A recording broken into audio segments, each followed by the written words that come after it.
everyone, I'm Amanda with Sweet Pieces, and today I'd love to show you how to glaze over General Finishes milk paint. So General Finishes milk paint, which I'm now going to refer to as General Finishes furniture paint for the rest of this segment, is a fantastic product that we've just brought in at Sweet Pieces. And to me, we have been talking to customers that this is more of a modern finish type of a paint. So this doesn't have like a chalky look to it. It has more of a finished look to it. The sheen on it itself is more of it's like a matte satin, but it's a really beautiful paint to work with. It's not a true milk paint. We actually used to carry a true milk paint, which is a paint that comes in powder form. If you're painting it over something that has a finish on it, it can chip and peel in a rustic fashion. This product will not do that. This is going to give you more of a finished look. So we have painted this piano bench with a fantastic new product, new color called China Blue. It's so beautiful, so sleek, but we feel like we want to do a little something to this. So we're going to basically show you how to glaze. So let's do that. So I need a couple of products, and I'm going to talk to you a little bit more at the end of this. I know we want to just get right to it about the process of milk paint. How do you do that? But the two products that you're going to need for glazing over the milk paint is a glaze, and we love General Finishes Glaze Effects. This is Winter White that I'm using. We also carry this in Pitch Black and also Van Dyke Brown. These cans look a little different. They're the same, they just rebranded the actual cans. And then the other product that you need is extender. And basically, I'm gonna just pour this into a little bowl here. Extender is gonna it's gonna extend your open time. So it's gonna give you time to play with the product, to move it around the surface. I'm gonna dip my brush, and I like to use a chip brush for this. I'm gonna dip my brush into a little bit of Glaze Effects. I don't have a lot on there. One more thing you need some shop towels. And by the way, we carry all of this on our website at sweetpieces.com. I've done all the searching for you.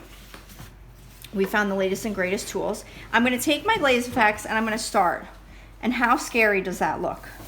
Now, if I try to take my towel and wipe this back right now, it does come back a little bit, but it's gonna be a little bit harder to keep it consistent. See here how it's not really wiping back?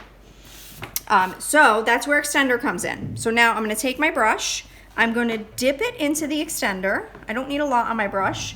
And now I'm just gonna go right back over this, and I can kind of stretch this all the way across, okay? And then I'm gonna take a rag and I am going to wipe this back until I get the effect that I want. So we're not technically, but it's okay. You can come in and look around.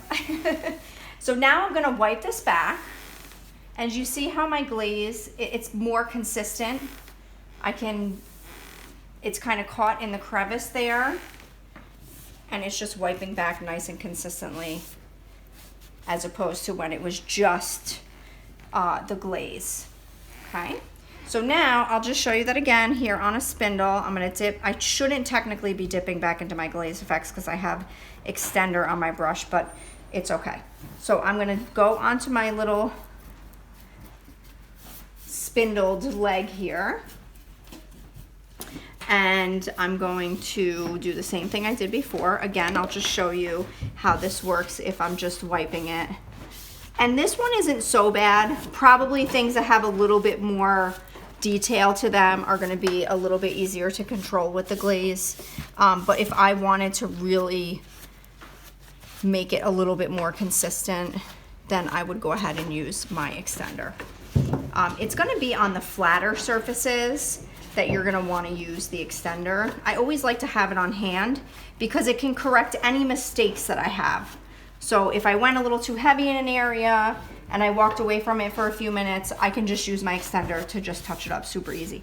So how pretty does that look? Where we just have that white kind of catching in the grooves and crevices. So there you go. Easy peasy. Getting my glaze on. This is a great technique to use on kitchen cabinets. A lot of people like to get that glaze into the grooves and crevices. So that's kind of what we did here with this kitchen cabinet door. We use this at our demo day. And, you know, just so you know, like this cabinet door, it was kind of, we kind of beat this up. This isn't like something that we would actually use. It's just a cabinet door that we have as a demo. But we did Reverend Gray was the base coat, another gorgeous General Finishes color. And then we did black glaze over the top of this. And again, I used my extender. I just kind of ran it into all the grooves and then just took a rag and basically wiped it back. It was so super easy and the results are fantastic. And just so you know, like this doesn't have any top coat on it yet. So you can kind of see like this does have like a nice little sheen to it. If you're doing anything like kitchen cabinets or any kind of furniture that's going to get wear and tear, you definitely want to have a top coat on there. And we do recommend a high performance top coat, which you can get, we carry it either flat, satin, or gloss. So you can kind of control which type of a finish or which type of a sheen that you want on your surface. And then the last thing I want to just show you, actually two things. So we also worked on this little tray here. This is Persian blue. And then we put the white glaze effects over the top of it. So you can see it kind of just, it washes out the color a bit, and it does have like a nice little sheen to it. This 3D stencil that you see on here is actually done with a product that we carry called VP Antico. So you can use that to create a raised stencil design for any stencil. You can also do that in any color by mixing a color into the actual VP Antico, and we like to do that with our Jolie matte finish paint. So the last thing I'll just talk to you about is how do you use this paint? Because maybe you found our glaze video and now you're like, oh, I want to use that paint too. So I'll give you a really quick 60-second rundown on how to do that. So the first thing you're going to do is you're going to clean your piece of furniture with denatured alcohol and water. So we carry, again, we're a one-stop shop. We carry everything. So you're going to take your denatured alcohol, you're going to pour it into a spray bottle. This is a 24 ounce, 12 ounces of water. You're going to spritz, spritz, spritz, wipe your piece down. We like to use shop towels to do that. After you're done with that, you're going to take a piece of sandpaper, say 220 grit. You're going to lightly scuff the whole surface. You're not sanding. I don't sand. I'm a lazy DIYer. How about you? I like to get things done really quickly. So quick, this bench probably took us, I don't know, 2 minutes to sand the entire thing. So you're just lightly scuffing it. Last thing you're going to do is you're going to take a tack cloth. You're going to wipe off all of the dust, and then you stir your paint, paint it on. And it's that easy, that's simple. It's going to take about an hour or so for your paint to dry, and then after that, you can either layer additional coats if you need to, or you can use your glaze effects or your top coats. So that's it. It's as easy as that. If you want to learn a little bit more, definitely stop by our store in Huntington. We're open 7 days a week from 11 to 5. Or check out our website, sweetpieces.com. That's open 24/7. You can shop in your jammies. We'll see you soon. Thanks for watching. Want to learn more? Subscribe now.